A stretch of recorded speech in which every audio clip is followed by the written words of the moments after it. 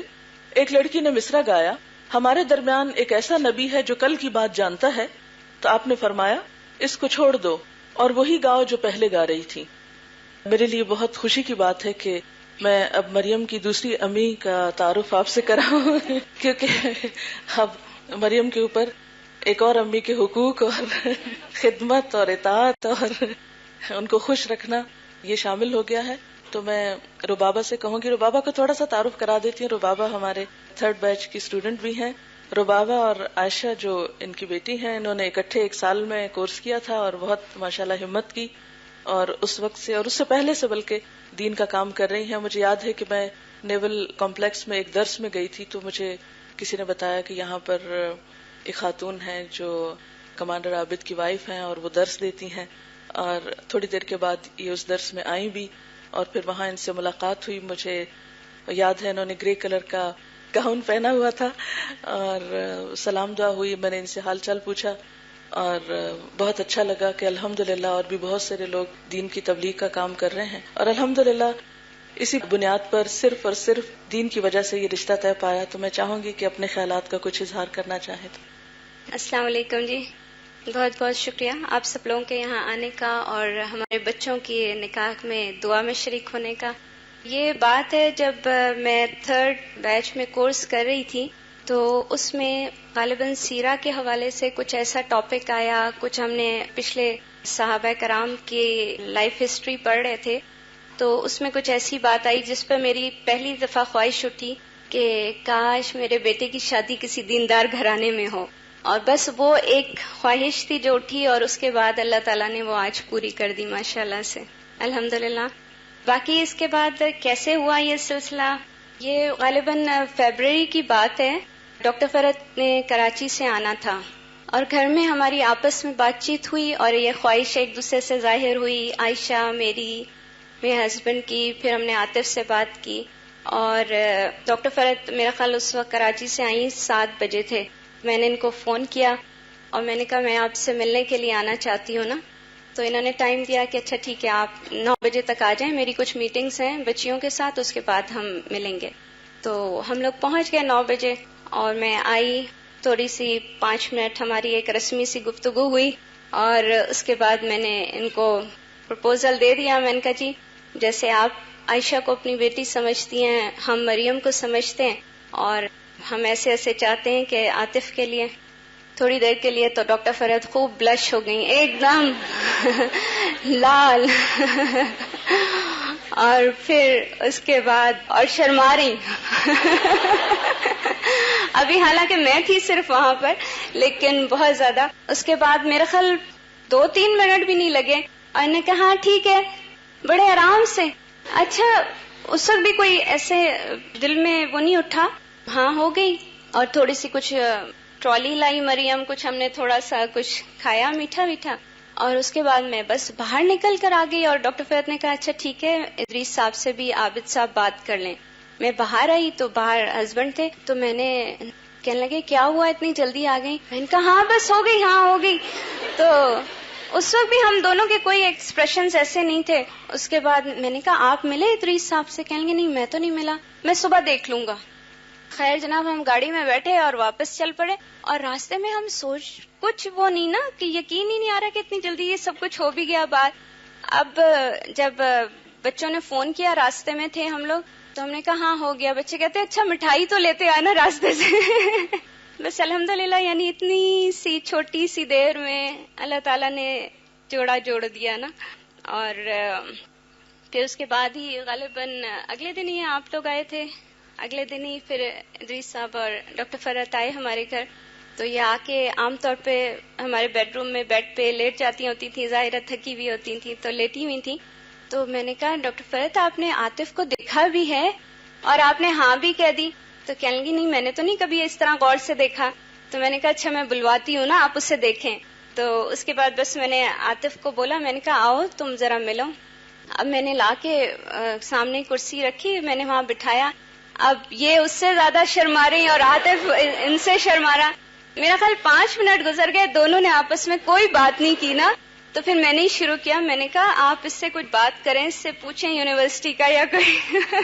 تو بس اس طرح یہ الحمدللہ یہ جوڑے ہمارے, اور کوئی اللہ کا شکر ہے کوشش یہی تھی کہ جو کچھ ہو ہم دین کے مطابق کریں. کوئی منگنی کا ایسا خاص اناؤنسمنٹ نہیں ہوئی, کوئی انگوٹھی یا کوئی اور اس طرح کا کچھ نہیں ہوا, اور بس آج یہ الحمدللہ جو سنت طریقہ ہے نکاح ہو گیا ماشاءاللہ.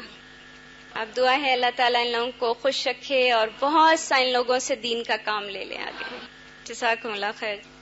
اس موقع پر کارڈ بھی نہیں چھپوایا گیا, بلکہ کوشش یہ کی گئی کہ کارڈ چونکہ چھپتے ہیں ضائع ہو جاتے ہیں, پیسے بھی ضائع ہو جاتے ہیں ساتھ ہی, تو کوشش یہ کی گئی کہ اس موقع پر کوئی ایسی چیز تیار کی جائے, اور بلکہ یہ عابد بھائی کا یہ آئیڈیا تھا بیسیکلی کہ ایک سی ڈی تیار کی جائے جس میں نکاح سے متعلق انفارمیشن ہو, تاکہ لوگ اس پہ انویٹیشن بھی ہو ولیمے کا اور اس کے ساتھ ساتھ تعلیم بھی ہو.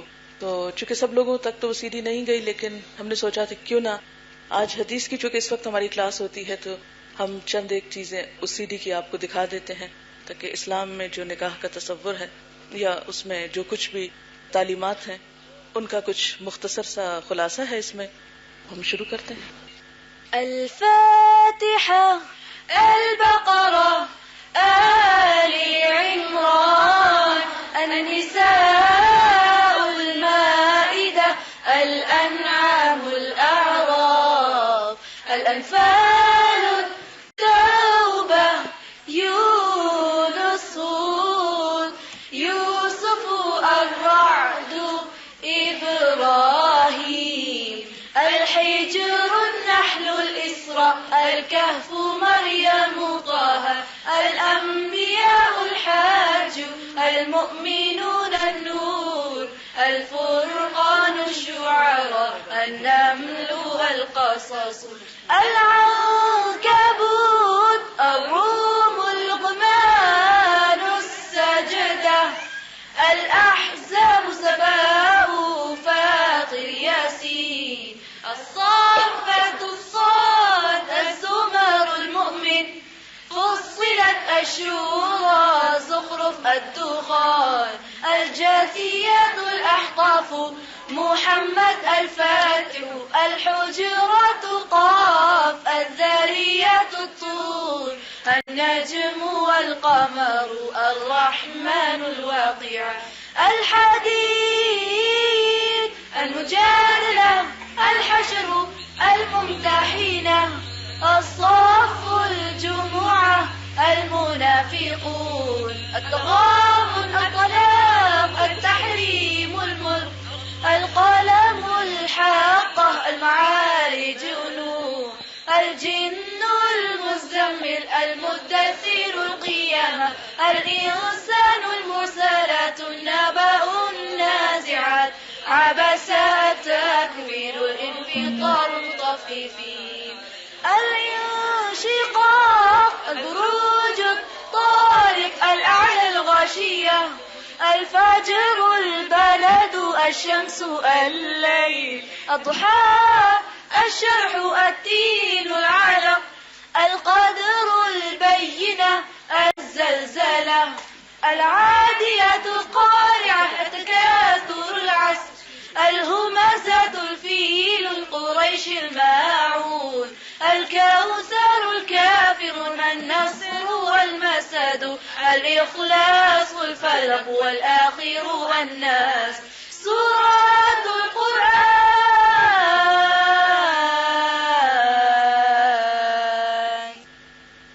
یہ پریزنٹیشن جو تیار کی گئی ہے شادی مبارک کے بارے میں, اس کے 3 حصے کیے گئے ہیں. ایک تو ہے شادی سے پہلے, یعنی ہمارا دین ہمیں کیا بتاتا ہے, اور شادی کے موقع پر, اور پھر شادی کے بعد. اس کے علاوہ اس میں آڈیو لیکچرز بھی ہیں. ہم ان کو تو اس وقت آپ کو نہیں سنائیں گے, جس میں خطبہ نکاح کی تفسیر ہے اور شوہر اور بیوی کے کچھ حقوق و فرائض ہیں. بنیادی طور پر اس موقع پر اس چیز کو دکھانے کا مقصد یہ ہے کہ تھوڑا سا تعلیم کا اہتمام بھی ہو جائے, کیونکہ علم کا حاصل کرنا, سیکھنا اور سکھانا جو ہے فرض ہے, اور ہم سب کو یاد دہانی کی ضرورت رہتی ہے ہمارے معاشرے میں شادی جیسا ایک موقع جو ہے، جو کہ ہماری زندگی کا ایک حصہ ہے، اسے بہت کٹھن اور مشکل بنا دیا گیا ہے، اور کچھ ہندوانہ اثرات سے ہم نے اپنے ساتھ ایسی رسمیں اور ایسے کام شروع کر دیے ہیں جو اوریجنلی اسلام میں نہیں ہے، جس کی وجہ سے ہم نے اپنی زندگیوں کو دوبھر کر لیا ہے. تو اس لیے مناسب معلوم ہوتا ہے کہ شادی کا جو اسلامی کانسیپٹ ہے اس کو عام کیا جائے. یہ سی ڈی انشاءاللہ تعالی بعد میں بھی اویلیبل ہوگی، اگر کبھی کسی اور موقع پر کوئی اور شخص اس سے فائدہ اٹھانا چاہے یا کارڈ کے طور پر اس کو استعمال کرنا چاہے اپنے نام کو پرنٹ کروا کر، تو وہ بھی انشاءاللہ الہدا سے اویلیبل ہوگی. رسول اللہ صلی اللہ علیہ وسلم نے فرمایا، النکاح سنتی، نکاح میری سنت میں سے ہے، یعنی نکاح کرنا نبی صلی اللہ علیہ وسلم کے طریقے کو فالو کرنا ہے. نکاح کرنے کے مقاصد کیا ہیں؟ نکاح سے دین مکمل ہوتا ہے، نکاح باعث راحت و سکون ہے، نکاح انسان کو بدکاری سے بچاتا ہے، یعنی حرام میں پڑنے سے محفوظ رکھتا ہے، اور خاص طور پر جس شخص کو یہ ڈر ہو کہ وہ حرام کا ارتکاب کرے گا، اس کے لیے نکاح کرنا فرض کے درجے میں شامل ہو جاتا ہے. نکاح سے دین مکمل ہوتا ہے. رسول اللہ صلی اللہ علیہ وسلم نے فرمایا، جب کوئی شخص نکاح کر لیتا ہے تو اپنا آدھا دین مکمل کر لیتا ہے، لہٰذا اسے چاہیے کہ باقی آدھے دین کے معاملے میں اللہ سے ڈرتا رہے، یعنی باقی نصف جو ہے اس کی بنیاد تقویٰ ہے. نکاح اللہ تعالیٰ کی نشانیوں میں سے ہے.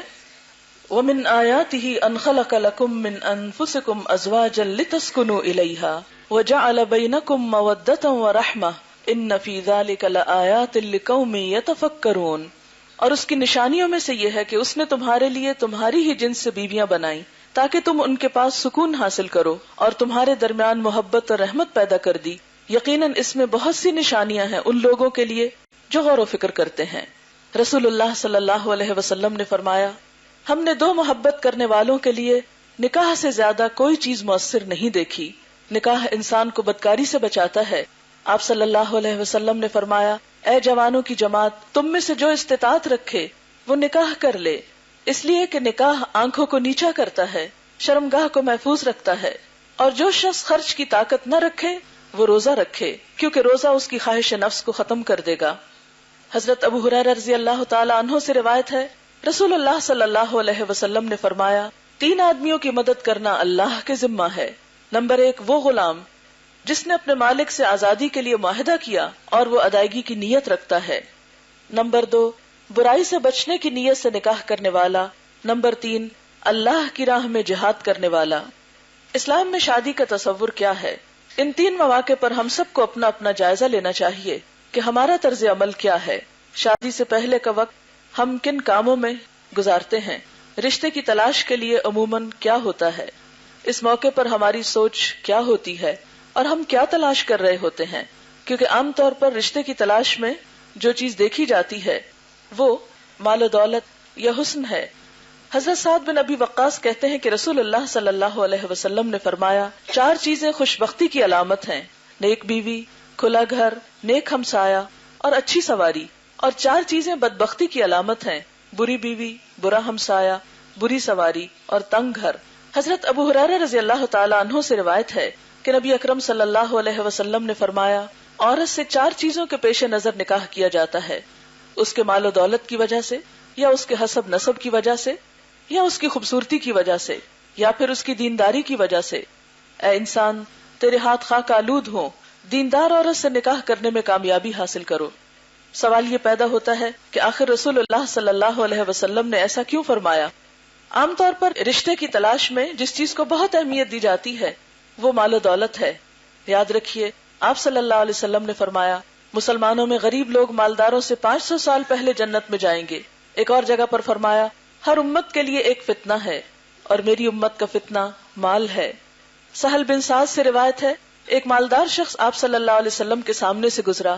آپ نے حاضرین سے پوچھا، یہ کیسا شخص ہے؟ انہوں نے کہا، ایسا شخص ہے کہ اگر کہیں پیغام بھیجے تو لوگ قبول کر لیں، کسی کی سفارش کرے تو لوگ مان لیں، اگر کوئی بات کرے تو لوگ متوجہ ہو کر سنیں. سہل کہتے ہیں، یہ پوچھ کر رسول اللہ صلی اللہ علیہ وسلم خاموش ہو گئے. اس کے بعد ایک اور شخص گزرا جو مسلمانوں میں ایک محتاج اور غریب آدمی تھا. آپ نے پوچھا، یہ کیسا شخص ہے؟ انہوں نے کہا، یہ تو ایسا شخص ہے کہ اگر کہیں پیغام بھیجے تو کوئی قبول نہ کرے، کسی سے سفارش کرے تو کوئی نہ مانے، کوئی بات کرے تو کوئی دل لگا کے نہ سنے. رسول اللہ صلی اللہ علیہ وسلم نے فرمایا یہ شخص اکیلا پہلے شخص کی طرح دنیا بھر سے بہتر ہے. یعنی پہلا شخص جس کے پاس بہت کچھ ہے لیکن اگر ایمان نہیں، دین نہیں، تقوی نہیں، اخلاق نہیں، تو اس کے مقابلے میں یہ غریب شخص جس کی طرف کوئی متوجہ نہیں ہوتا وہ کہیں زیادہ بہتر ہے.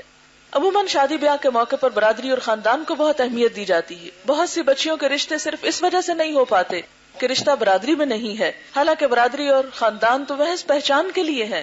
اللہ سبحانہ وتعالیٰ فرماتے ہیں یا ایھا الناس انا خلقناکم من ذکر وانثی وجعلناکم شعوبا وقبائل لتعارفوا. اے لوگو، ہم نے تم سب کو ایک ہی مرد اور عورت سے پیدا کیا ہے، تمہارے کنبے اور قبیلے اس لیے بنا دیے تاکہ تم ایک دوسرے کو پہچانو. نبی صلی اللہ علیہ وسلم نے فرمایا کلکم من آدم وآدم من تراب. تم سب حضرت آدم سے ہو اور آدم مٹی سے بنائے گئے تھے، یعنی سب انسانوں کی اصل ایک ہے.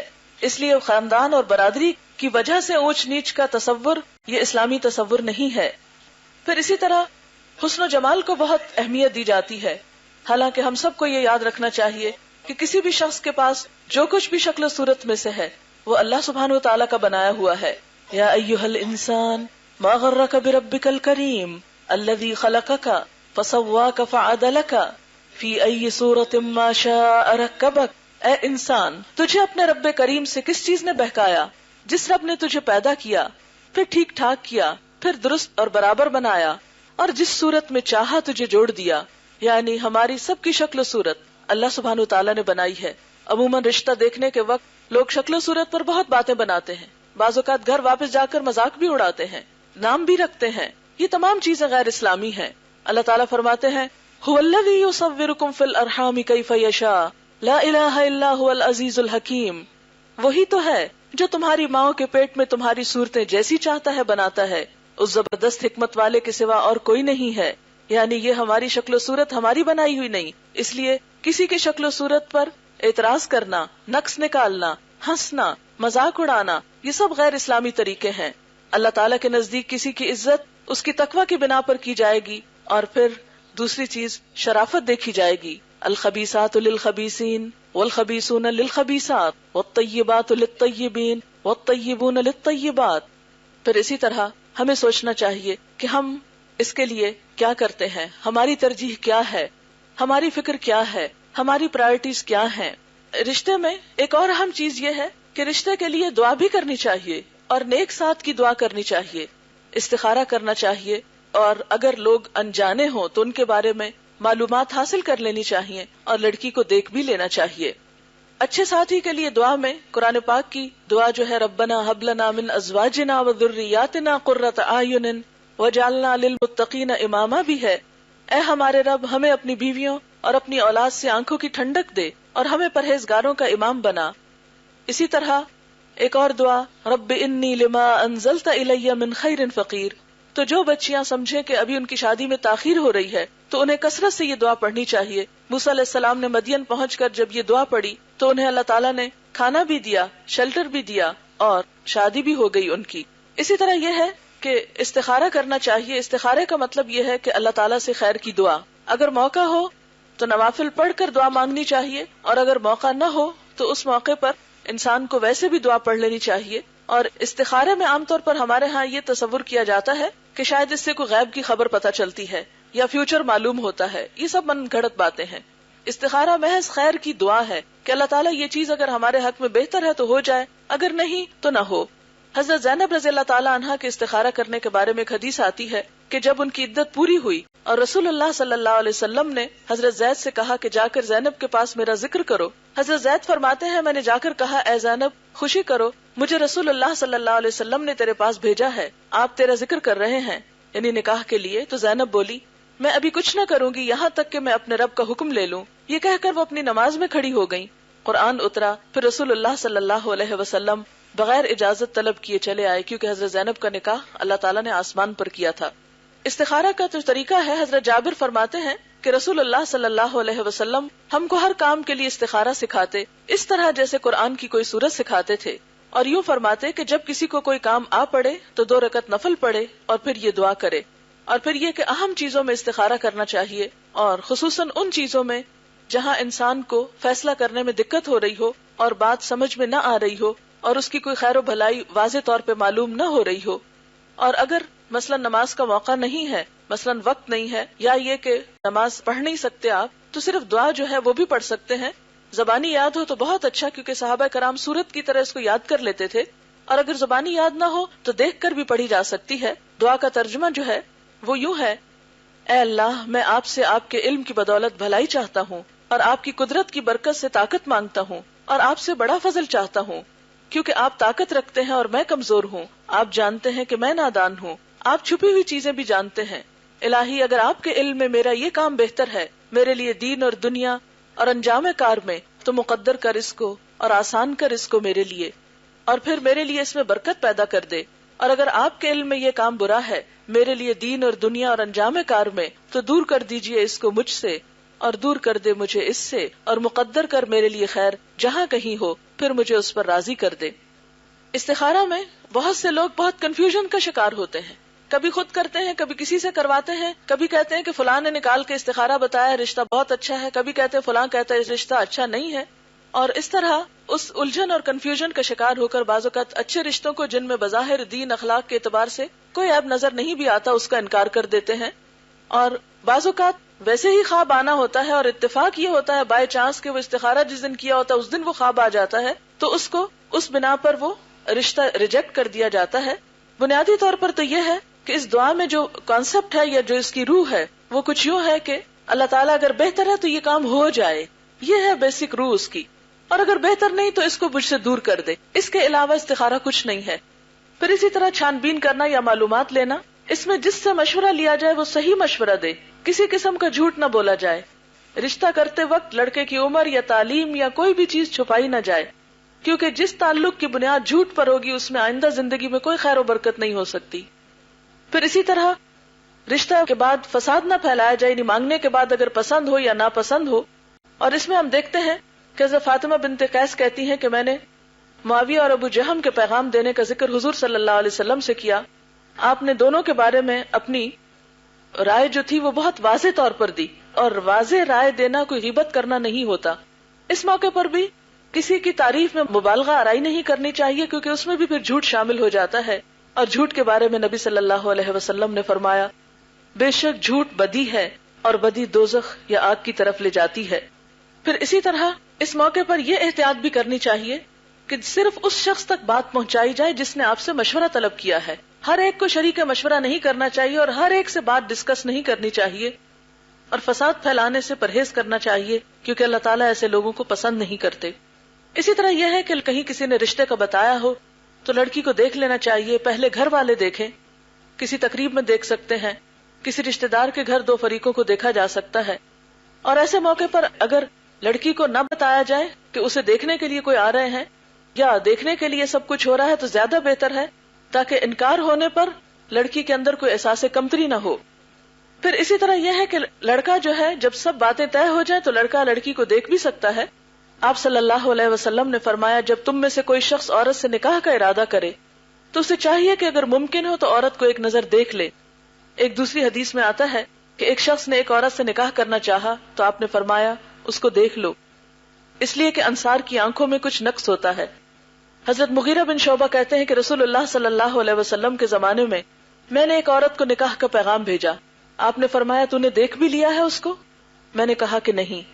آپ نے فرمایا اس کو دیکھ لو کہ اس سے تم دونوں میں الفت زیادہ ہوگی. لیکن اس کا یہ مطلب نہیں کہ لڑکا جو ہے وہ کبھی ایک لڑکی کو دیکھے، کبھی دوسری کو دیکھے، کبھی تیسری کو دیکھے، اور ایک لڑکیوں کا یعنی ایک مذاق بنا لیا جائے. اس وقت لڑکی کو دکھانا چاہیے جب باقی تمام چیزوں پر اتفاق ہو چکا ہو اور پوری طرح نیت ہو نکاح کرنے کی. کہاں تک دیکھا جا سکتا ہے؟ اگر لڑکی لڑکے کے نکاح پر پکا ارادہ ہو تو چہرے اور ہاتھوں کو دیکھا جا سکتا ہے. یعنی گھر کی روزمرہ زندگی میں جو اعضاء عام طور پر کھلے ہوتے ہیں، ایک نارمل اور نیچرل انداز، اس میں لڑکی کو دیکھا جا سکتا ہے. عام طور پر شادی کے موقع پر نکاح ہونے سے پہلے، منگنی کے بعد یا بات پکی ہونے کے بعد ہمارے معاشرے میں یہ رجحان بہت بڑھتا جا رہا ہے کہ لڑکا لڑکی دیر تک گھنٹوں بعض اوقات ٹیلی فون پہ باتیں کرتے رہتے ہیں. اس سے پرہیز کرنا چاہیے. اور اس بارے میں بھی مریم کو بہت سے لوگوں نے بہت حیرت کا اظہار کیا کہ تم نے ابھی تک فون پہ بات نہیں کی، اور تم بات کیوں نہیں کر رہے، اور کیا وجہ ہے. اور بہت زیادہ اس معاملے میں بعض اوقات اپسٹ بھی ہو جاتی تھی کہ سب لوگ مجھے اب نارمل سمجھتے ہیں کہ میں بات نہیں کر رہی. حالانکہ نکاح جب تک ہو نہیں جاتا اس موقع پر ضرورتاً تو پہچان کے لیے جیسے دیکھا جا سکتا ہے, ضرورتاً تھوڑی بہت بات بھی کی جا سکتی ہے, لیکن تنہائی میں باتیں کرنا اور اکیلے کہیں نکل جانا لڑکی لڑکے کا نکاح سے پہلے جائز نہیں ہے. آپ صلی اللہ علیہ وسلم نے فرمایا کوئی مرد کسی عورت کے ساتھ جمع نہیں ہوتا یعنی تنہائی میں مگر ان کے ساتھ تیسرا شیطان ہوتا ہے. آپ صلی اللہ علیہ وسلم نے فرمایا عورتوں سے تنہائی میں ملاقات کرنے سے باز رہو. اسی طرح ہاتھ ملانا یہ بھی درست نہیں ہے کیونکہ شادی سے پہلے وہ دونوں ایک دوسرے کے لیے ابھی نامحرم ہیں. حضرت عائشہ کہتی ہیں کہ رسول اللہ صلی اللہ علیہ وسلم کا ہاتھ مبارک کبھی کسی عورت سے نہیں لگا, البتہ آپ زبان سے عورتوں سے بات کرتے, جب عورتیں زبان سے قول و قرار کر لیتی تو آپ فرماتے جاؤ میں نے تم سب سے بیعت لے لی ہے. پھر اسی طرح بعض اوقات لڑکی کو بہت سجا بنا کر لڑکے کے سامنے اور پورے سسرال کے سامنے پیش کیا جاتا ہے. آپ صلی اللہ علیہ وسلم نے فرمایا عورت ستر ہے, جب وہ نکلتی ہے تو شیطان اسے اچھا کر کے دکھاتا ہے, یعنی بناؤ سنگھار اس طرح کر کے نامحرم لوگوں کے پاس آنا اس کا جواز نہیں ہے. رشتہ دیکھنے کے بعد جو باتیں بنائی جاتی ہیں فریقین ایک دوسرے کے بارے میں, اگر رشتہ خاص طور پر ریجیکٹ کرنا ہو, الزام تراشی کی جاتی ہے, یہ بھی حرام کاموں میں سے ہے. قرآن پاک میں اللہ تعالیٰ فرماتے ہیں آپس میں ایک دوسرے پر تان نہ کرو, نہ ایک دوسرے کو برے القاب سے یاد کرو. ایمان لانے کے بعد فسق میں نام پیدا کرنا بہت بری بات ہے. جو لوگ اس روش سے باز نہ آئیں وہ ظالم ہیں. پھر اسی طرح یہ ہے کہ عموماً ہمارے ہاں رواج ہے کہ لڑکے والے ہی لڑکی کو پروپوز کریں, لیکن اگر لڑکی والے لڑکے کو پروپوز کر لیتے ہیں تو یہ بھی کوئی غیر اسلامی بات نہیں. مثلاً اگر کہیں اچھا شریف لڑکا نظر آتا ہے اور لڑکی والے خود اظہار کر دیتے ہیں اپنی خواہش کا تو اس میں کوئی برائی نہیں ہے. حضرت ام المومنین حضرت حفصہ جب بیوہ ہو گئی تو حضرت عمر کہتے ہیں کہ میں حضرت عثمان بن عفان کے پاس گیا, یعنی باپ ہیں ان کے, اور خود حضرت عثمان کے پاس اپنے دوست کے پاس جاتے ہیں اور کہتے ہیں کہ تم حفصہ سے نکاح کر لو. انہوں نے کہا میں سوچ کر کہوں گا, یعنی سوچ کے بتاؤں گا. کئی راتوں تک میں ٹھہرا رہا, پھر جو عثمان مجھے ملے تو کہنے لگے میری رائے یہ ٹھہری ہے کہ میں ابھی نکاح نہ کروں. آخر میں ابو بکر کے پاس گیا, یعنی حضرت عمر کہاں گئے, حضرت ابو بکر کے پاس. ان سے کہا منظور کرو تو میں حفصہ سے تمہارا نکاح کر دیتا ہوں. یہ سن کر حضرت ابو بکر خاموش ہو گئے, انہوں نے کچھ جواب ہی نہ دیا, اور مجھ کو عثمان سے بھی زیادہ ان پہ غصہ آیا, یعنی حضرت عمر ذرا غصے والے تھے نا. خیر میں چند راتیں اور ٹھہرے رہا. اس کے بعد رسول اللہ صلی اللہ علیہ وسلم نے حضرت حفصہ کو پیغام بھیجا, میں نے حفصہ کا نکاح آپ سے کر دیا. پھر جو ابو بکر مجھ سے ملے تو کہنے لگے میں سمجھتا ہوں جب تم نے مجھے حفصہ سے نکاح کرنے کے لیے کہا تھا تو میں نے جواب نہ دیا تھا اور تم کو ناگوار گزرا ہوگا. میں نے کہا بے شک مجھے ناگوار تو گزرا تھا. ابو بکر نے کہا دیکھو میں نے تم کو اس وجہ سے جواب نہیں دیا تھا کہ مجھ کو معلوم ہو گیا تھا کہ حضور صلی اللہ علیہ وسلم نے حضرت حفصہ کا ذکر کیا تھا, اور مجھ سے یہ بھی نہیں ہو سکتا تھا کہ میں آپ کا راز فاش کر دیتا. البتہ اگر آپ حفصہ سے نکاح کرنے کا ارادہ چھوڑ دیتے تو بے شک میں حفصہ کو اپنے نکاح میں لے آتا. یہ ہے اتنا فرینک اور اتنا ایک نارمل سا انداز جس میں یہ سب کچھ ہو رہا ہے. جب رشتہ طے ہو جاتا ہے تو عموماً منگنی کی جاتی ہے. منگنی کا مقصد کیا ہے؟ دراصل حدیث میں آتا ہے کوئی مسلمان کسی دوسرے مسلمان بھائی کے پیغام پر پیغام نہ بھیجے. بات اس لیے پکی کی جاتی ہے تاکہ دوسرے لوگوں کو پتا چل جائے کہ اب اس لڑکی کے لیے پیغام نہیں بھیجا جا سکتا. فرمایا جب تک کہ اس کا فیصلہ نہ ہو جائے کہ یا تو نکاح کر لے یا پھر پیغام توڑ دے. پھر اسی طرح آپ صلی اللہ علیہ وسلم نے یہ بھی فرمایا کوئی شخص اپنے بھائی کی فروخت شدہ چیز پر اپنی چیز نہ بیچے, اور کوئی شخص ایسی عورت کو نکاح کا پیغام نہ بھیجے جسے کسی دوسرے شخص نے نکاح کا پیغام بھیجا ہو, کیونکہ اس سے بھی زمین میں فساد ہوتا ہے. لیکن کب یہ پیغام دیا جا سکتا ہے؟ آپ صلی اللہ علیہ وسلم نے اس سے منع فرمایا کہ کوئی آدمی اپنے بھائی کے مول تول پر مول تول کرے, یعنی بھاؤ تاؤ نہیں کرے. یعنی ایک شخص کوئی چیز خرید رہا ہے تو اوپر سے آ کے کہ یہ کتنے کی میں خریدنا چاہتا ہوں اور زیادہ پیسے دے کے خریدنا چاہے, یا اپنے مسلمان بھائی کے پیغام پر پیغام بھیجے. البتہ اگر وہ اس پیغام کو چھوڑ دے یا دوسرے پیغام دینے والے کو اجازت دے تو پھر جائز ہے. اس سے پتہ چلتا ہے کہ ہمارا دین ہم سب کے احساسات اور جذبات کا کس قدر خیال رکھتا ہے. رسول اللہ صلی اللہ علیہ وسلم کی بیٹی کی منگنی کیسے ہوئی تھی؟ حضرت فاطمہ کی منگنی. اور اس موقع پر ہم سب کو بھی سوچنا چاہیے کہ ہم منگنیوں پر کیا کچھ کرتے ہیں. حضرت علی رضی اللہ تعالیٰ عنہ نے حضرت فاطمہ کے لیے شادی کا پیغام بھجوایا, آپ نے اسے قبول فرما لیا. یہی منگنی تھی آپ کی. That's it. کیونکہ زبان کی بات سب سے پکی بات ہے, عہد سے پھرنا منافق کی علامت ہوتی ہے. لیکن اس موقع پر کسی خاص قسم کے چیز کا پہنانا جو ہے وہ کوئی سنت سے ثابت نہیں. ہاں اگر کوئی شخص اس موقع پہ تھوڑا بہت تحفے کا تبادلہ کر لیتا ہے ایک خوشی کے موقع کی مناسبت سے یا محبت بڑھانے کے لیے تو اس میں حرج نہیں، لیکن تحفہ ایسا نہیں ہونا چاہیے جو دونوں پر بوجھ ہو جائے یا یہ کہ اس میں اسراف ہو. لیکن ایک چیز یاد رکھی جائے کہ مردوں کے لیے سونا پہننا حرام ہے.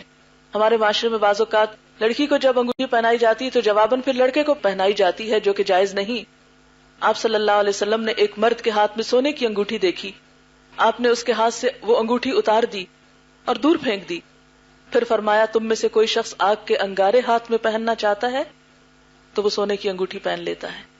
یعنی اتنا سخت گناہ ہے. آپ صلی اللہ علیہ وسلم نے یہ بھی فرمایا سونا اور ریشم میری امت کی عورتوں کے لیے جائز کیا گیا ہے جبکہ مردوں کے لیے حرام ٹھہرایا گیا ہے. منگنی ہو جاتی ہے، بات پکی ہو جاتی تو پھر نکاح کی تیاریاں ہوتی ہیں اور پھر جہیز تیار کیا جاتا ہے. جہیز وہ سامان ہے جو دلہن کو نیا گھر بسانے کے لیے یا نئے گھر کو بنانے کے لیے والدین کی طرف سے دیا جاتا ہے. اس میں بعض اوقات بہت مفسدات بھی ہو جاتے ہیں. قرض لیا جاتا ہے، بھائی باپ پردیس جاتے ہیں کمانے کے لیے کہ بہنوں کے لیے جہیز تیار کر سکیں، پیچھے خواتین تنہا رہ جاتی ہیں، یا پھر مرد حضرات رشوت چوری یا غبن کا ارتکاب کرنے پہ مجبور ہو جاتے ہیں. کم چیز لانے پہ لڑکی کو تانے دیے جاتے ہیں، بعض اوقات میکے تک بھجوا دیا جاتا ہے. بعض طلاقیں محض جہیز کی کمی کی وجہ سے ہوتی ہیں.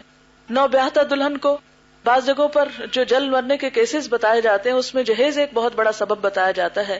کہیں کہیں لڑکیاں خودکشی بھی کر لیتی ہیں روز کے تانوں سے تنگ آ کر، اور بعض اوقات جہیز تیار کر کے پھر خوب اس کا دکھاوا بھی کیا جاتا ہے. اور جیسا کہ آپ جانتے ہیں کہ ریاکاری جو ہے وہ حرام ہے. ایسے موقع پر ان انتہاؤں سے بچنا چاہیے.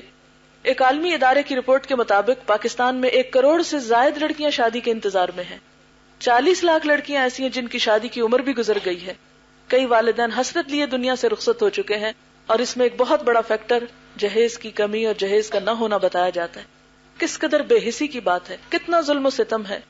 اللہ نے مرد کو ذمہ داری دی ہے یہ سب کام کرنے کی، اور ہمارے معاشرے نے ایک الٹا کام شروع کر دیا ہے کہ لڑکی سے تقاضا کیا جاتا ہے. شادی کس کے ساتھ کی جاتی ہے؟ لڑکی کے ساتھ کی جاتی ہے یا جہیز کے ساتھ یا مال و دولت کے ساتھ؟ اصل چیز تو انسانیت کی قدر ہونی چاہیے، اور یہ حرص تو پھر کہیں جا کے ختم نہیں ہوتی. فرمایا اگر آدم کے بیٹے کے پاس 2 وادیاں مال و دولت سے بھری ہوں پھر بھی وہ چاہے گا کہ تیسری کا اضافہ ہو جائے. آدمی کا پیٹ تو قبر کی مٹی ہی بھرے گی، لیکن جو توبہ کر لے اللہ اس کی توبہ قبول کر لے گا. یعنی مال و دولت کی لالچ اور حرص اپنے اندر سے نکال دے. حضرت فاطمہ کا جہیز کیا تھا؟ حضرت علی رضی اللہ تعالیٰ عنہ کہتے ہیں کہ رسول اللہ صلی اللہ علیہ وسلم نے حضرت فاطمہ کو جہیز میں ایک چادر، ایک مشکیزہ، چمڑے کا تکیہ دیا جس میں اذخر کی گھاس بھری ہوئی تھی. حضرت اسماء بنت امیس کہتی ہیں کہ فاطمہ جب رخصت کر کے حضرت علی کے ہاں بھیجی گئیں تو ہم نے ان کے گھر میں اس کے سوا کچھ نہ پایا کہ وہاں ریت بچھی ہوئی تھی، ایک تکیہ تھا جو کھجور کی چھال سے بھرا ہوا تھا، ایک گھڑا اور ایک پانی کا پیالہ تھا. یہ کوئی ہماری طرح کا مروجہ جہیز نہ تھا، انتہائی معمولی قسم کا چند ضروری سامان تھا. لیکن یہ یاد رکھیے کہ آپ صلی اللہ علیہ وسلم نے یہ چیزیں بھی اس لیے بھجوائی تھی کہ حضرت علی آپ کی کفالت میں تھے، ان کی ذمہ داری بھی ایک طرح سے آپ پر تھی. لیکن جہیز کی جو مخصوص صورتحال ہے یہ سنت سے ثابت نہیں ہے. گھر کی ضروریات کا انتظام جو ہے وہ لڑکی کے والدین کے نہیں، لڑکے کی ذمہ داری ہے بنیادی طور پر، کیونکہ اللہ تعالیٰ نے لڑکے کو قوام بنایا ہے. الرجال قوامون علی النساء بما فضل اللہ بعضهم علی بعض وبما انفقوا من اموالهم. مرد عورتوں پر قوام ہیں اس بنا پر کہ اللہ نے ان میں سے ایک کو دوسرے پر فضیلت دی ہے، اور اس بنا پر کہ مرد اپنے مال خرچ کرتے ہیں.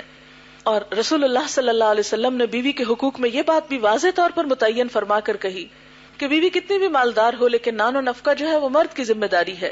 اسی لیے پہلے دن سے مرد سے مہر دلوایا جاتا ہے.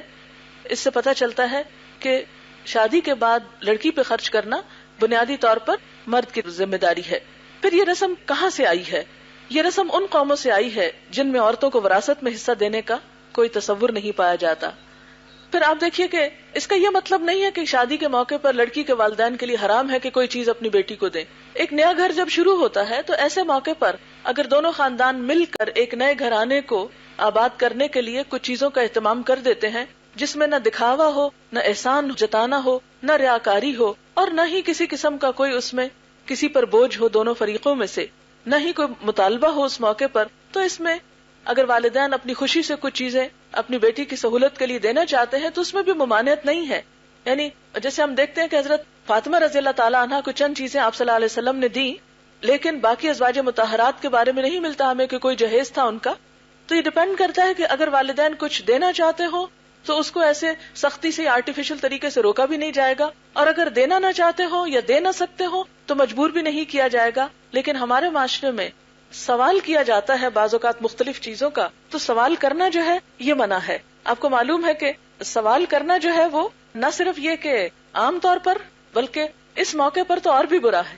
یعنی آپ دیکھیں کہ ایک بھیک مانگی جاتی ہے، جیسے کوئی ایک فقیر بھیک مانگتا ہے، اور اس موقع پر جو لڑکی والوں سے جہیز کا مطالبہ کیا جاتا ہے وہ بڑے مہذب انداز میں ایک طرح سے بھیک مانگی جاتی ہے، جو کہ درست نہیں ہے، اور ہمیں اس رسم کو ختم کرنے کی کوشش کرنی چاہیے. پھر اسی طرح ڈیٹ فکس کرنے کو بھی ایک خاص قسم کا اوکیزن بنا لیا گیا ہے. ساری برادری اکٹھی ہوتی ہے اور پھر مل کر بہت سا وقت بھی اس میں لگتا ہے اور بہت سے اخراجات بھی اس میں آتے ہیں، کھانے پکائے جاتے ہیں، اور پھر ایک خاص طور پہ خوشی کا موقع بنا لیا جاتا ہے کہ آج ڈیٹ فکس ہو رہی ہے. اور پھر کچھ ہفتے پہلے یا کچھ عرصہ پہلے اس چیز کو بھی ایک رسم بنا دیا گیا ہے. اس رسم کو بھی توڑنے کی ضرورت ہے.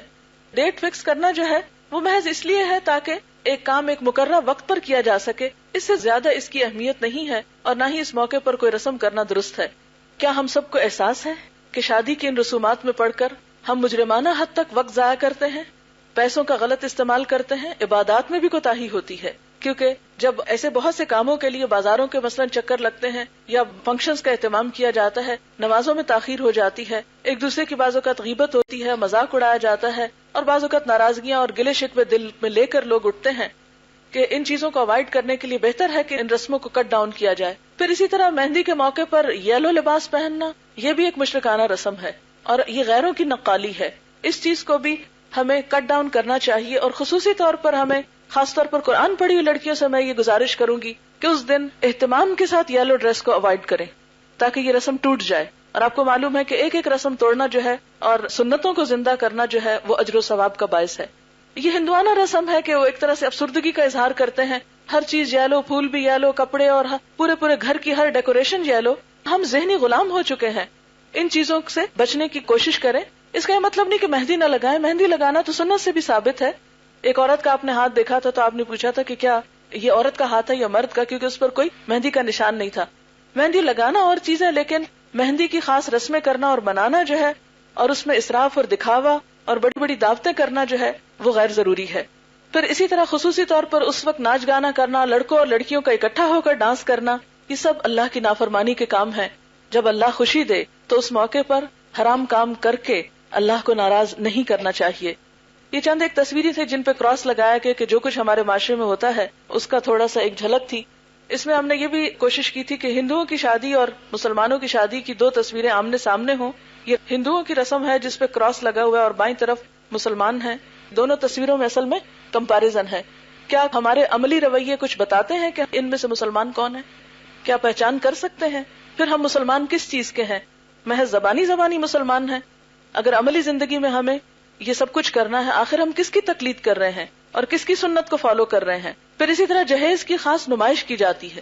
اس موقع پر نمائش کرنا جو ہے وہ بھی ناپسندیدہ ہے، اور اس میں خصوصی طور پر پھر اس کا اظہار کیا جاتا ہے، لکھ کر چیزیں لی دی جاتی ہیں. پھر اسی طرح شادی کے موقع پر خصوصاً گھنگرو باندھ کر ڈانس کرنا جو ہے یہ بھی حرام کاموں میں سے ہے. بخاری کی حدیث ہے، جس گھر میں گھنگرو اور گھنٹے ہوں اس میں رحمت کے فرشتے داخل نہیں ہوتے، نہ ہی فرشتے ان لوگوں کے ساتھ رہتے ہیں جو گھنٹے استعمال کرتے ہیں. اب آپ خود سوچیں، جب رحمت کے فرشتوں کو ہی ہم نے گھروں سے رخصت کر دیا تو پھر رحمتیں کہاں سے آئیں گی؟ ہم سب کو اس بات کا شکوہ ہے کہ رحمت نہیں رہی، برکت نہیں رہی گھروں میں، لیکن سبب نہیں جانتے کہ کیا ہوا. قرآن پاک میں اللہ تعالیٰ فرماتے ہیں وَلَا تُلْقُوا بِأَيْدِيكُمْ إِلَى التَّهْلُكَةِ، اپنے ہاتھوں سے اپنے آپ کو ہلاکت میں مت ڈالو، یعنی خود کو ہلاکت میں مت ڈالو. آپ صلی اللہ علیہ وسلم نے فرمایا اس امت کے لوگوں پر زمین میں دھنسانے، شکلیں مسخ ہونے اور آسمان سے پتھروں کی بارش برسنے کا عذاب آئے گا. مسلمانوں میں کسی آدمی نے عرض کیا یا رسول اللہ صلی اللہ علیہ وسلم یہ کب ہوگا؟ آپ نے فرمایا جب گانے بجانے والی عورتیں ظاہر ہوں گی، آلات موسیقی عام استعمال ہوں گے اور شرابیں پی جائیں گی. ہماری شادیوں میں اب یہی کچھ تو نظر آتا ہے. ہمیں خدا کا خوف کرنا چاہیے اور اللہ کی پناہ طلب کرنی چاہیے ان تمام شرور سے. پھر اسی طرح شادی کے موقع پر یا اس مہندی کے موقع پر ایسے گیت گائے جاتے ہیں جس میں ایک دوسرے کا مذاق اڑایا جاتا ہے، ساس سسر کو تانے دیے جاتے ہیں، نندوں کو گالیاں دی جاتی ہیں. یعنی ابتدا ہی ہم گالی گلوچ سے کر رہے ہیں. کیا یہ اسلامی اخلاق ہے؟ اسلام میں خاص طور پر قرآن پاک میں منع کیا گیا ہے کہ یا ایھا الذین آمنوا لا یسخر قوم من قوم عسى ان یکونوا خیرا منہم ولا نساء من نساء عسى ان یکن خیرا منہن. اے لوگوں جو ایمان لائے ہو، نہ مرد مردوں کا مذاق اڑائیں، ہو سکتا ہے کہ وہ ان سے بہتر ہوں، نہ عورتیں دوسری عورتوں کا مذاق اڑائیں، ہو سکتا ہے کہ وہ ان سے بہتر ہوں۔ لیکن ہماری تقریبات میں آنے والے مہمانوں کو برا بھلا کہنا، خواہ وہ رسم کے نام پر ہی ہو، یہ انتہائی غلط کام ہے، ایک حرام اور معصیت کا کام ہے۔ پھر یہ چند ایک مہندی کے موقع پر جو رسومات ہیں ان کا ذکر کیا گیا ہے کہ خصوصی طور پر انویٹیشن دے کر لوگوں کو جمع کرنا یہ درست نہیں۔ ہاں، اگر گھر کے لوگ اکٹھے بیٹھ کر آپس میں کچھ خوشی کر رہے ہیں، مہندی لگا رہے ہیں، تاکہ لڑکی کے اندر ایک فیلنگ آئے کہ اس کا نکاح ہونے لگا ہے، اس کو ایک محسوس ہو کہ اب اس کی شادی ہے، تو وہ ایک الگ چیز ہے، لیکن خصوصی دعوت کا اہتمام کرنا درست نہیں۔ شادی کا موقع ہم نے عموماً پیسے کا ضیاع کا موقع بنا لیا ہے۔ قرآن پاک میں اللہ تعالیٰ فرماتے ہیں وَلَا تُبَذِّرْ تَبْذِيرًا إِنَّ الْمُبَذِّرِينَ كَانُوا إِخْوَانَ الشَّيَاطِينَ وَكَانَ الشَّيْطَانُ لِرَبِّهِ كَفُورًا۔ فضول خرچی نہ کرو، فضول خرچ لوگ شیطان کے بھائی ہیں اور شیطان اپنے رب کا ناشکرا ہے۔ آج ہمارے ملک میں بچوں کے لیے تعلیم نہیں، بہت سے لوگوں کے پاس گھر نہیں، اسکول نہیں، ہماری سڑکیں ٹوٹی ہوئی ہیں، ہمارے ملک میں ایک افراتفری کا عالم ہے، اور دوسری طرف ہماری ایک ایک شادی پر لاکھوں کا لباس پہنا جاتا ہے، اور بے تحاشا اسراف کھانے کے موقع پر بھی ہوتا ہے۔ تو ان تمام چیزوں سے جب تک بچیں گے نہیں، اس وقت تک ہم کوئی تعمیری کام نہیں کر سکیں گے۔ ترقی یافتہ قوموں میں ہم ایسی کوئی چیز نہیں دیکھتے کہ ان کے ہاں شادی کے موقع پر اس قدر اسراف اور اس قدر وقت اور پیسے کا ضیاع ہو جو ہم غریب ممالک کر رہے ہیں۔ پھر اسی طرح دوسرا موقع جو ہے، شادی کے موقع پر عام طور پہ سمجھا جاتا ہے کہ کالا رنگ نہیں پہنا، میں تو سوچی تھی کالا جوڑا پہنا ہوں، لیکن پھر میں نے کہا کہ یہ بھی کہیں رسم نہ پڑ جائے، اس لیے بہتر ہے کہ کیونکہ ہمارے ہاں رنگوں کو بھی منحوس سمجھا جاتا ہے، یہ خوش قسمتی کی علامت، حالانکہ اس میں کوئی حقیقت نہیں۔ چند ایک باتیں میں زبانی کرتی ہوں آپ سے، باقی فیملی ممبرز متاثر ہوتے ہوں ان سے باہم مشورہ کر کے فیصلہ کرنا چاہیے۔ تو آپ نے ادریس صاحب سے مشورہ کیے بغیر اور مریم سے مشورہ کیے بغیر ہاں کیسے کر لی؟ اچھا کیا آپ نے کہ غلط فہمی یہاں دور کر دی جائے۔ بات یہ تھی کہ اس سے کچھ عرصہ پہلے ربابہ نے ایک دفعہ ہلکے پھلکے انداز میں اشارتاً بات کی تھی کہ ہماری بہت خواہش ہے، جیسے کہ قرآن پاک میں آتا ہے نا کہ ولا جناح علیکم فیما ارستم بہ من خطبۃ النساء، کہ اس معاملے میں تم پر کوئی گناہ نہیں کہ تم عورتوں کی منگنی کے بارے میں یعنی رشتہ مانگنے کے بارے میں بات کرو، یا یہ کہ اشارتاً کوئی بات کرو۔ تو انہوں نے اشارتاً بات کر رکھی تھی، اور اس پر میری اور ادریس صاحب کی آپس میں گفتگو ہوئی تھی، اور عاطف ماشاءاللہ یہاں پر لڑکوں کے سمر کورس میں کام بھی کرتا رہا ہے، اور ادریس صاحب کے ساتھ اس کا کافی تعلق رہا ہے، وہ بھی اس کو پہچانتے تھے، اور ادریس صاحب کی اور میری باہم اس معاملے اگرچہ بہت تفصیل سے نہیں، لیکن مجھے اتنا معلوم تھا کہ ذہنی طور پر ہمارے نزدیک یہ دینداری کی بنیاد پر یہ رشتہ اچھا ہے۔ لیکن اس دن جب انہوں نے بات کی تو اس پر ایک طرح سے مزید یعنی کہ کنفرمیشن ہوئی۔ اچھا جناب، شادی کے موقع پر عموماً کیا ہوتا ہے، بارات ہوتی ہے اور سہرے پہنائے جاتے ہیں، اور سہرا بھی یہ ہماری ایک اسٹوڈنٹ ہیں، ان کے شادی کی تصویر تھی، لیکن ماشاءاللہ دونوں ہی دین کی طرف خوب آ چکے ہیں، اور انہوں نے ہی اس سی ڈی کی تیاری میں بہت سارا کام کیا ہے، تو انہوں نے سیکریفائس کی اپنی تصویریں پچھلی لا کر، تو تھوڑا سا اس چیز کو دکھانے میں کہ عموماً سہرے پہنائے جاتے ہیں، لیکن ہم سب جانتے ہیں کہ سہرا پہنانا جو ہے وہ ایک ہندوانہ رسم ہے، یہ بھی تقلید جو ہے وہ دوسروں کی ہے۔ پھر اس کے بعد یہ کہ بے تحاشا پھول گاڑیوں پر لگائے جاتے ہیں اور پیسے کا ضیاع کیا جاتا ہے۔ پھر مسحریوں کی تیاری میں بہت سارا سرمایہ ضائع کیا جاتا ہے۔ پھر اسی طرح ان چیزوں پر اترایا جاتا ہے کہ ہم نے اس موقع پر اتنا اور اتنا کیا، جبکہ قرآن پاک میں اللہ تعالیٰ فرماتے ہیں کہ اللہ تعالیٰ کسی اترانے والے اور فخر کرنے والے آدمی کو پسند نہیں کرتا۔ کرنے کے کام جو ہیں وہ کچھ یوں ہیں کہ نکاح ہے، اور نکاح کے جو بنیادی ارکان ہے وہ ہے ولی کی موجودگی، گواہوں کا موجود ہونا، مہر کا دیا جانا، خطبہ نکاح، ایجاب و قبول اور اعلان نکاح۔ پھر اسی طرح یہ ہے کہ ولی کے بارے میں یہ ہے کہ قرآن پاک میں آتا ہے اور تم مشرکوں کے نکاح میں اپنی عورتوں کو نہ دو جب تک کہ وہ ایمان نہ لائیں۔ تو اس سے پتہ چلتا ہے کہ ولی کی ذمہ داری ہے کہ وہ اپنی مثلا باپ ہے تو وہ اپنی بیٹی کا نکاح کسی سے کرے، لڑکی اپنی مرضی سے خود نہیں کر سکتی۔ ولایت میں باپ، بھائی، دادا، تایا، چچا، نانا، ماموں وغیرہ شامل ہیں۔ اگر ان میں سے کوئی نہ ہو تو گاؤں یا شہر کا حاکم ولی بن کر عورت کا نکاح کر سکتا ہے۔ رسول اللہ صلی اللہ علیہ وسلم نے فرمایا جس کا کوئی ولی نہیں اس کا میں ولی ہوں، اور بادشاہ اس کا ولی ہے جس کا کوئی ولی نہیں۔ اگر ایسی بے سہارا لڑکی ہے کہ جس کا کفالت کرنے والا کوئی نہیں تو حکومت وقت ولایت کا کام کرے گی۔ لیکن اس کا یہ مطلب نہیں کہ ولی جو ہے وہ لڑکی پر زبردستی کرے اور لڑکی سے پوچھے بغیر اس کا نکاح کرے یا جبر کرے۔ رسول اللہ صلی اللہ علیہ وسلم نے فرمایا کنواری عورت اپنے نکاح کے لیے پوچھی جائے گی، اگر خاموش رہے تو یہی اس کی اجازت ہے، اگر انکار کر دے تو اس پر زبردستی نہ کی جائے۔ آپ صلی اللہ علیہ وسلم نے فرمایا، بیوہ جوان عورت اپنی ذات کے بارے میں اپنے ولی سے زیادہ حق رکھتی ہے، اور کنواری سے اس کی اجازت لینی چاہیے، اور اس کا اذن، اس کا خاموش رہنا ہے، یعنی اجازت کے لیے ضروری نہیں کہ لڑکی بول کر کہے، بلکہ خاموش اجازت بھی کافی ہے۔ پھر اسی طرح حضرت عائشہ کہتی ہیں کہ رسول اللہ صلی اللہ علیہ وسلم نے ان سے جب نکاح کیا تو ان کی عمر 7 سال تھی۔ ان کو رسول اللہ صلی اللہ علیہ وسلم کے گھر بھیجا گیا جب ان کی عمر 9 سال تھی، اور ان کے کھلونے ان کے ساتھ تھے، جبکہ رسول اللہ صلی اللہ علیہ وسلم جب ان سے جدا ہوئے تو ان کی عمر 18 سال تھی۔ اور ہم کہتے ہیں کہ ابھی تو بہت لڑکی 20 سال کی ہے تو اتنی چھوٹی اور ابھی نکاح کر دیں۔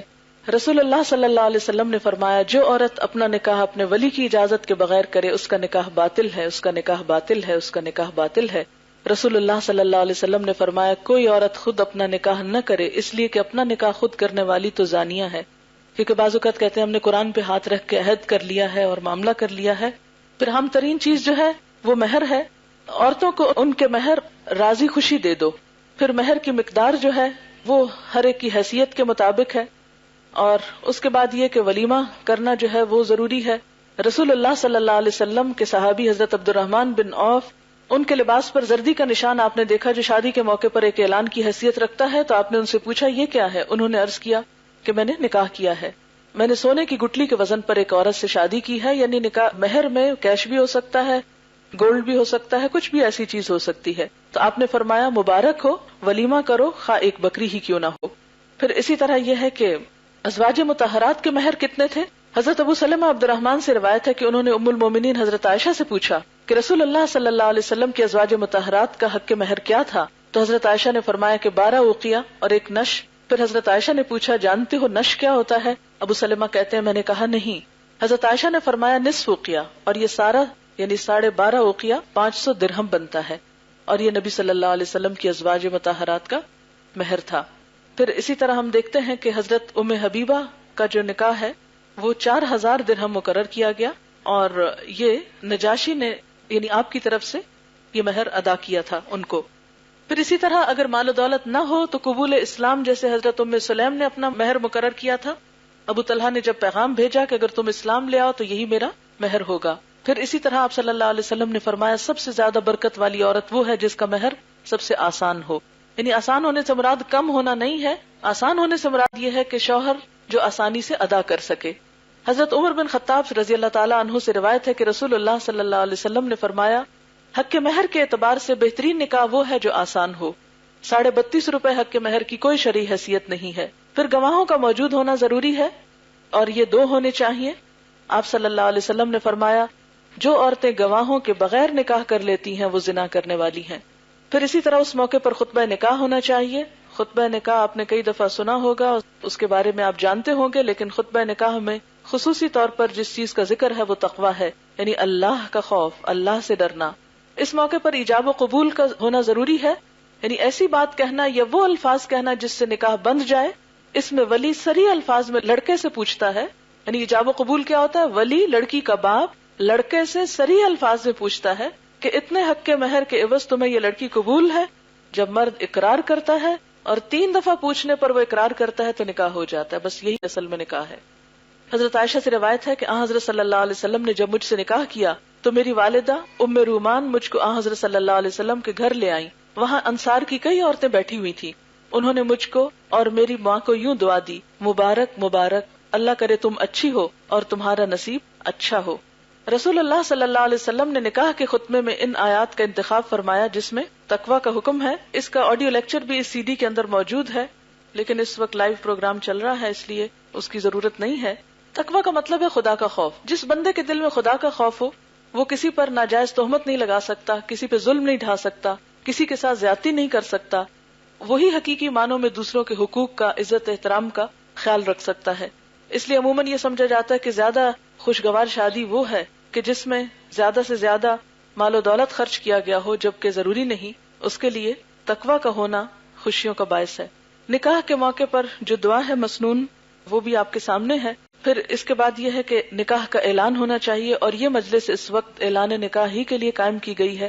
آپ صلی اللہ علیہ وسلم نے فرمایا حلال اور حرام نکاح کے درمیان فرق کرنے والی چیز دف بجانا اور نکاح کا اعلان کرنا ہے، اور پھر اسی طرح پہلی ملاقات پر شوہر کو بھی دعا پڑھنی چاہیے. پھر اسی طرح یہ ہے کہ دعوت ولیمہ ہونی چاہیے. دعوت ولیمہ میں آپ صلی اللہ علیہ وسلم نے اس کا حکم بھی دیا ہے اور ازواج مطہرات سے نکاح پر ولیمہ بھی کیا ہے. پھر اس میں خاص طور پر یہ کہ کھانا بھی ہو سکتا ہے لیکن اس میں اسراف نہیں ہونا چاہیے. مثلا ایک تقریب میں کھجور، منقہ اور خوشگوار پانی سے ضیافت کی گئی، یعنی پکا ہوا کھانا بھی ضروری نہیں. اور اسی طرح کہ ولیمے کی دعوت قبول کرنی چاہیے. آپ نے فرمایا ولیمے کا وہ کھانا برا ہے جس میں خوشحال اور دولت مندوں کو بلایا جائے اور فقراء کو چھوڑ دیا جائے. اس معاملے میں بھی سادگی برتنی چاہیے. جس شادی میں یہ سب کچھ ہو، مثلا بارات کا راستہ روک کے پیسے لینا، کھڑے ہو کے کھانا کھانا، اسٹیج پر فوٹو سیشنز کرنا، پھر اسی طرح جوتا چھپانا اور پیسے لینا، پھر دلہن دلہا کو آئینہ دکھانا، دودھ پلانا سالیوں کا اور بےہودہ مذاق کرنا، یہ سب غیر اسلامی کام ہیں. پھر قرآن کے سائے میں رخصت کرنا، پھر کالے بکرے کا صدقہ کرنا، پھر گود بھرائی کی رسم، پھر دلہا دلہن کو کھیر چٹانا یا دہی پلانا، پھر اسی طرح ناریل کا توڑنا، بادام اور چاول پھینکنا. کس قدر رزق کی ناقدری ہوتی ہے. دروازے پہ تیل پھینکنا، پھسل جائے تو پھر کیا بنے. پھر اسی طرح یہ ہے کہ یہ ساری رسومات جو ہیں وہ غیر اسلامی ہیں. پھر اسی طرح یہ کچھ اسٹیٹسٹکس دیے گئے ہیں کہ ایک ایک شادی میں کتنا خرچ ہوتا ہے. ریاکاری اور دکھاوا جو ہے وہ انتہائی ناپسندیدہ ہے. اور اس میں کچھ اور اسٹیٹسٹکس ہیں جو اس وقت ممکن نہیں. ہمارے ملک میں بے پناہ بچے، 80 لاکھ بچے اسکول نہیں جاتے، 7 کروڑ 20 لاکھ لوگوں کے پاس حفظان صحت کی سہولتیں نہیں، 5 کروڑ 40 لاکھ لوگوں کو طبی سہولت میسر نہیں، 90 لاکھ بچوں کو مناسب غذائیت میسر نہیں، 6 کروڑ 10 لاکھ لوگوں کو صاف پینے کا پانی میسر نہیں. ایسے میں اتنا اسراف جو ہے وہ کس قدر ناپسندیدہ چیز ہے. پھر اسی طرح یہ ہے کہ یہاں پر ایک انٹرویو ہے ہماری ایک بہن کا جنہوں نے شادی کے موقع پر بہت ہی انتہائی سادگی سے کام کیا. ہماری وہ بھی والدہ اور ان کی بیٹی جو ہیں دونوں اسٹوڈنٹس ہیں اور بہت ہی مثالی شادی کی. وہ بھی اس وقت موجود ہے اس میں، لیکن چونکہ وقت زیادہ ہو چکا ہے اس لیے ہم اب دعا کرتے ہیں. اور اس موقع پر میں 2-3 نصیحتیں مریم کو سب کے سامنے کرنا چاہوں گی، شاید یہ نصیحتیں دوسروں کو بھی کام آ جائیں. پہلی بات تو یہ ہے کہ اللہ تعالیٰ نے شوہر کا حق بہت بڑا رکھا ہے اور اس میں شوہر کی عزت، احترام اور شوہر کی پسند اور ناپسند کا خیال رکھنا. اور پھر دوسری بات یہ کہ سسرال جو ہیں، ساس سسر جو ہیں وہ والدین کے برابر ہیں، ان کی عزت احترام، اس گھر کو اپنا گھر سمجھنا اور ان تمام چیزوں کو پا کر اللہ کو نہیں بھولنا، آخرت کو ہمیشہ یاد رکھنا. اور دنیا میں گھر اور ٹھکانہ اور شوہر کے ملنے پر شکرانے کی صورت یہی ہے کہ آخرت کے گھر کو نہ بھولا جائے اور دونوں مل کر پورے خاندان کے ساتھ اور امت مسلمہ کے ساتھ آخرت کے گھر کی تیاری کریں اور وہ کام کریں جس سے اللہ تعالیٰ راضی ہو اور ان تمام کاموں سے بچیں جس سے اللہ کی ناراضگی ہو. اور یہی تقویٰ کا سبق ہے. چونکہ وقت ختم ہو چکا ہے اس لیے اب ہم دعا کرتے ہیں. سبحان اللہ والحمد للہ ولا الہ الا اللہ واللہ اکبر ولا حول ولا قوة الا باللہ العلی العظیم. اللہم صل وسلم علی نبینا محمد، اللہم صل وسلم علی نبینا محمد، اللہم صل وسلم علی نبینا محمد. یا حی یا قیوم برحمتک نستغیث، یا حی یا قیوم برحمتک نستغیث. یا رب العالمین تو ہم سب پر اپنی رحمت نازل فرما. یا اللہ اگر اس موقع پر کوئی ایسی بات، کوئی ایسی کام، کوئی ایسی چیز ہوئی ہو جو آپ کو پسند نہ آئی ہو تو ہم سب سے درگزر فرما اور ہم سب کو معاف فرما دے. یا اللہ تو ہماری کوتاہیوں سے درگزر فرما اور ہمیں وہ کام کرنے کی توفیق دے جس سے تو راضی ہو جائے. یا اللہ ان بچوں کو خوشیاں عطا فرمانا، باہم بہترین موافقت پیدا فرما دینا، ایک دوسرے کی عزت احترام کی توفیق دینا، ایک دوسرے سے محبت کرنے والا بنانا، دونوں خاندانوں کے والدین کی آنکھوں کی ٹھنڈک بنانا، امت مسلمہ کی سرفرازی کا باعث بنانا، ان کو نیک صالح اولاد عطا فرمانا. یا رب العالمین تو ہم سب کو اپنی رحمتوں سے ڈھانپ لے. یا اللہ میری دوسری وہ ساری روحانی بچیاں جو یہاں موجود ہیں اور یہاں نہیں ہیں، یا اللہ ان سب کو نیک شوہر عطا کر، یا اللہ انہیں بہترین رشتے عطا کر، یا اللہ ان سب کو بھی آنکھوں کی ٹھنڈک عطا کر، یا اللہ ان سب کو بھی ہر طرح کے دکھ اور پریشانیوں سے محفوظ رکھ. یا رب العالمین جو مائیں اپنے بچوں کے رشتوں کے لیے پریشان ہیں، یا اللہ ان سب کی پریشانیاں دور فرما. یا اللہ سب کے گھروں میں خیر اور سکون اور بھلائی اور رحمت نازل فرما. یا اللہ ہم سب تجھ سے رحمت کے امیدوار ہیں. یا اللہ تو ہمارے گناہوں کو معاف کر دینا اور ہم سے راضی ہو جانا. اور اس موقع پر کوئی بھی جو کمی کوتاہی دانستہ یا نادانستہ ہوئی ہو، یا اللہ تو ہم سب سے درگزر کرنا. ربنا تقبل منا انك انت السميع العليم وتب علينا انك انت التواب الرحيم وصلى الله تعالى على خير خلقه محمد وعلى آله واصحابه واهل بيته اجمعين برحمتك يا ارحم الراحمين الہی آمین. سبحانك اللهم وبحمدك نشهد ان لا اله الا انت نستغفرك ونتوب اليك. السلام علیکم ورحمۃ اللہ وبرکاتہ.